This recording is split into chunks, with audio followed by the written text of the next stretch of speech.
கிலோப்பா. ஒரு கிலோவா?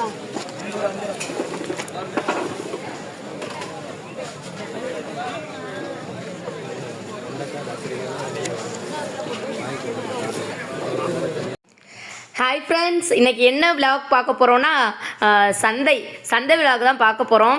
யாருக்கெல்லாம் அந்த சந்தைக்கு போகிறது, மீன் வாங்க ஃபிஷ் மார்க்கெட் போகிறதெல்லாம் யாருக்கு பிடிக்கும்னு சொல்லுங்கள். எனக்கு ரொம்ப பிடிச்ச வேலைன்னு சொல்லலாம் அந்த சந்தைக்கு போகிறது, மீன் வாங்க போகிறது. இந்த மாதிரி வேலை எனக்கு ரொம்ப பிடிக்கும். என்ன பிடிக்காத ஒரு வேலைன்னா வந்து ஜவுளி கடையில் போய் இந்த ட்ரெஸ்ஸை பட்டி பார்த்து எடுக்கிற வேலை தான் பிடிக்காது. மற்றபடி இந்த சந்தைக்கு போகிறேன். திருவேற்காட்டில் இருந்தேன்னு சொன்னீங்களே, சென்னை திருவேற்காட்டில். அப்போ போதுங்க பக்கத்தில் தான் வானகரம் ஃபிஷ் மார்க்கெட்டு. வாரம் சண்டே ஆயிடுச்சுன்னா போதும், வாங்குறது என்னமோ 1 கிலோ மீன் தான். அது திருவேற்காட்டிலேயே நம்ம இருக்கிற ஸ்ட்ரீட்லேயே நல்லா கிடைக்கும். அந்த லேடிஸ் எல்லாம் கொண்டு வருவாங்க. ஆனாலும் அந்த வாங்குகிற 1 கிலோ மீனுக்கு வாரம் கிளம்பிடுறது கட்டப்பையை தூக்கிட்டு வானகரம் மீன் மார்க்கெட்டுக்கு. அது என்னமோ தெரியலைங்க. இந்த ஊரில் சந்தை கூடுவாங்க இல்லையா, அந்த சந்தை, மீன் பல்காக கிடைக்கிற இடம், இதெல்லாம் வந்து பார்த்து வாங்குறதுக்கு எனக்கு ரொம்பவே பிடிக்கும். இன்றைக்கி எனக்கு பிடிச்ச ஒரு சந்தை விலாக் தான் பார்க்க போகிறோம். இது எந்த ஒரு சந்தை அப்படின்னா, எங்கள் ஊர் காரைக்குடி சந்தை தான் இது. காரைக்குடியில் இது மாதிரி இது வீக்லி சந்தை தான், வார சந்தைன்னு சொல்லுவோம் இல்லையா, அந்த மாதிரி சந்தை. நம்ம என்ன தான் வந்து சூப்பர் மார்க்கெட்டு, மாலு இங்கெல்லாம் வாங்கினாலும் அந்த சந்தையில் வந்து கூறு 20 ரூபா, கூறு அந்த மாதிரி வாங்குறதே வேறு லெவலு, சூப்பராக இருக்கும். இந்த சூப்பர் மார்க்கெட்டு இந்த மாதிரிலாம் கடையில் வாங்குறத விட நம்ம சந்தையில் வாங்குறது விலையும் நல்லா மலிவாக கிடைக்கும், நம்மளுக்கு சீப்பாக கிடைக்கும். ஸோ நம்ம வீட்டுக்கு பக்கத்தில், நம்ம ஊர் பக்கத்துலலாம் சந்தை இருந்தால் கண்டிப்பாக எல்லோரும் யூஸ் பண்ணிக்கிறேங்க. இது நான் சென்னையில் இருக்கும் போது கூட சரி, பக்கத்தில் உள்ள கடையில் வந்து இந்த பாலுமே பசும்பால் வாங்கிடுவேன். பால் கூட பாக்கெட் பால் வாங்குறதுல வந்து ஊற்ற வருவாங்க இல்லையா, திருவேற்காடுனால கொஞ்சம் வந்து நம்ம ஊர் எல்லாமே கிடைக்கும், பசும்பால்லேருந்து எல்லாம் கிடச்சிது. அப்போது வேறு ஒரு அர்ஜென்ட்டுக்கு தான் பக்கத்து கடைக்கு போகிறதே தவிர, மற்றபடி ஆவடி காய்கறி மார்க்கெட் இருக்குங்களா, ஆவடிக்கு போயிடுறது, இல்லாட்டி கோயம்பேடு போயிடுறது. இந்த மாதிரி காய் கூட நான் அங்கேயும் மார்க்கெட்டில் தான் போய் வாங்குவேன், பக்கத்தில் சூப்பர் மார்க்கெட்டோ இல்லை கடையிலையோ வாங்க மாட்டேன். அந்த மாதிரி யாருக்கெல்லாம் இது மாதிரி போய் சந்தையில் போயிட்டு நல்லா சுற்றி பார்த்துட்டு கட்டப்பையை தூக்கிக்கிட்டு சுற்றி பார்த்துட்டு ஜாலியாக போய் வாங்குறது யாருக்கெல்லாம் பிடிக்கும்னு சொல்லுங்கள். நான் ஊருக்கு வந்தாவே ஒரு சந்தையும் மிஸ் பண்ண மாட்டேன். எங்கள் அம்மா அப்பாவை யாரையும் நான் ஊருக்கு வந்தாவே வந்து சந்தைக்கு வந்து நான் தான் போவேன். இருக்கிற எல்லா வாரமும், ஊரில் இருக்கிற எல்லா வாரமும் நான் தான் சந்தைக்கு போயிட்டு வருவேன். இன்னும் அடுத்தடுத்த ஆரஸ்மங்கலம் சந்தை, ஜனவேலி சந்தை, காரைக்குடி சந்தைன்னு அடுத்த சந்தையெல்லாம் போடுறேன். எல்லா ஊர் சந்தைக்கும் அம்மா ஊரில் வந்து அம்மா ஊர் வந்து ராம்நாத் டிஸ்ட்ரிக் தானே, ஆரஸ்மங்கலம் இதெல்லாம் பக்கம். ஸோ ஆரஸ்மங்கலம் சந்தைக்கெல்லாம் வந்து, ஆரஸ்மங்கலம் நிறைய பேருக்கு தெரிஞ்சிருக்குன்னு நினைக்கிறேன். ராம்நாத் டிஸ்ட்ரிக்டில் கொஞ்சம் எல்லாம் கிடைக்கக்கூடிய ஒரு ஊர். நான் பசமாக ஆரஸ்மங்கலம்னு சொல்கிறேன், அது எங்கிட்ட இருக்குன்னே சில பேருக்கு தெரியாமல் இருக்கலாம் இல்லையா. ஓகே ஃப்ரெண்ட்ஸ், சந்தையை பாருங்கள். அப்படியே வந்து சந்தையில் ஜாமான் வாங்கிட்டு களைச்சி போயாச்சு. அங்கே ஒரு தாத்தா வந்து சர்பத் போட்டுக்கிட்டு இருந்தார்.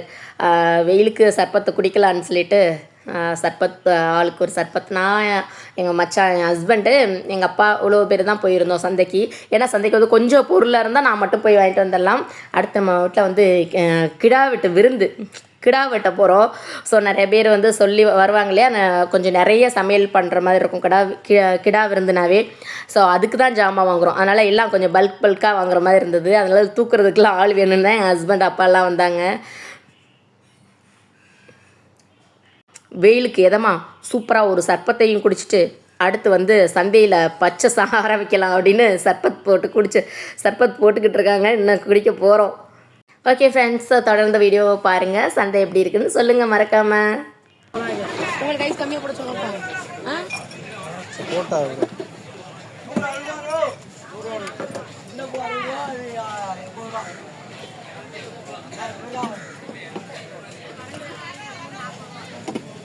மாட்டு படுறவங்களாம் இதுதான் சோடா குடிக்கிறாங்க. தொண்டை கரகரப்பு போகுமா?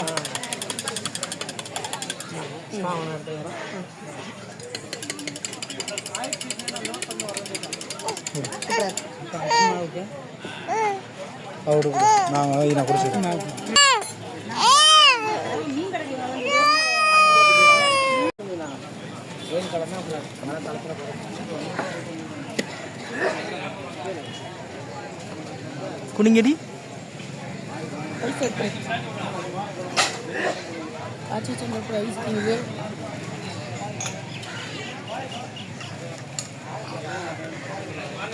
நீ குடிச்சிரு அதுக்குள்ளேயும்.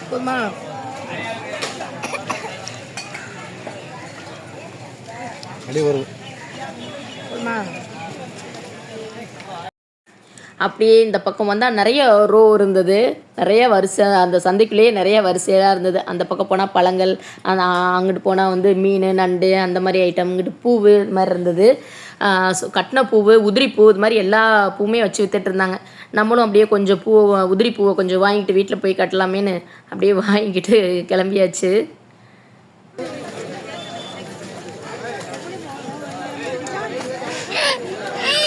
என்னப்பா இது? பூ பூ பூ தலைக்கு வைக்கிறது, தலைக்கு வைக்கிறது பூ. பூக்கெலாம் அழுகக்கூடாது, பூக்கெலாம் அழுகக்கூடாது. பூ வேணுமா? பூ வேணுமா? பூ வேணுமாடி?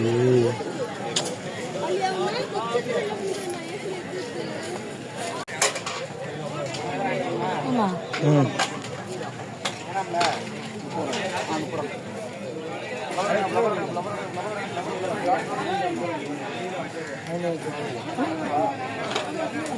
சில ஊர்களெல்லாம் எப்படின்னா காய்கறி சந்தை, காய்கறி மட்டுமே தான் இருக்கும், காய்கறி சந்தையாக தான் இருக்கும். காய் பழம் இந்த மாதிரி ஐட்டம் மட்டும்தான் கிடைக்கும். சில ஊர்களில் வந்து டெய்லியுமே காய்கறி மார்க்கெட் இருக்கும், அங்கேயும் காய்கறி பழம் இந்த மாதிரிலாம் கிடைக்கும். இது எப்படிலாம் வார சந்தை தான், வாரத்தில் ஒரு நாள் போடக்கூடியது. காய்கறி பழம், அந்த செடி வகைகள், கண்டுலாம் நிறைய வச்சு விற்பாங்க, நம்ம நடுவோம் இல்லையா செடி, அந்த மாதிரி ஐட்டம்ஸ்லாம் நிறையா இருந்தது. அப்புறம் மீன், இது எல்லாமே கிடைக்கக்கூடிய ஒரு இடம் தான் இது, இந்த வார சந்தை. ஓகே ஃப்ரெண்ட்ஸ், நம்ம வீடியோ பிடிச்சிருந்துச்சுன்னா, நம்ம சேனல் பிடிச்சிருந்துச்சுன்னா கண்டிப்பாக வந்து ஒரு லைக் பண்ணிவிட்டு சப்ஸ்கிரைப் பண்ணிக்கோங்க. சப்ஸ்கிரைப் பண்ணால் தான் நான் அடுத்தடுத்து போடுற வீடியோலாம் உங்களுக்கு நோட்டிஃபிகேஷனில் காமிக்கும். Okay friends.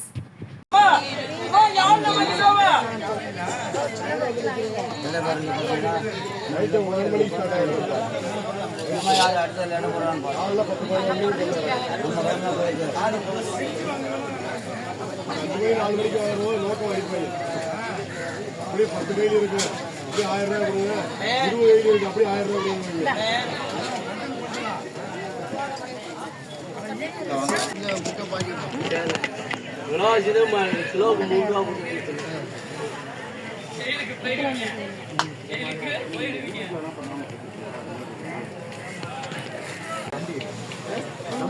மாத்திரம் மாத்திக்கங்க.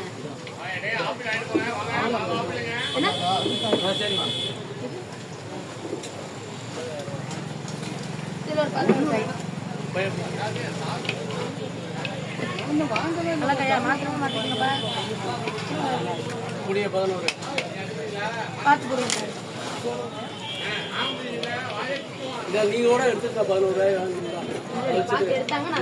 அதுலயே வச்சிடாங்க. தந்துருக்கேன் ஆளு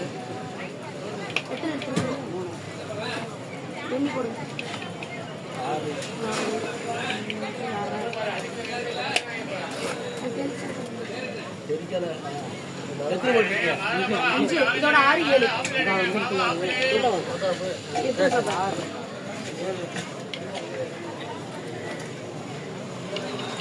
8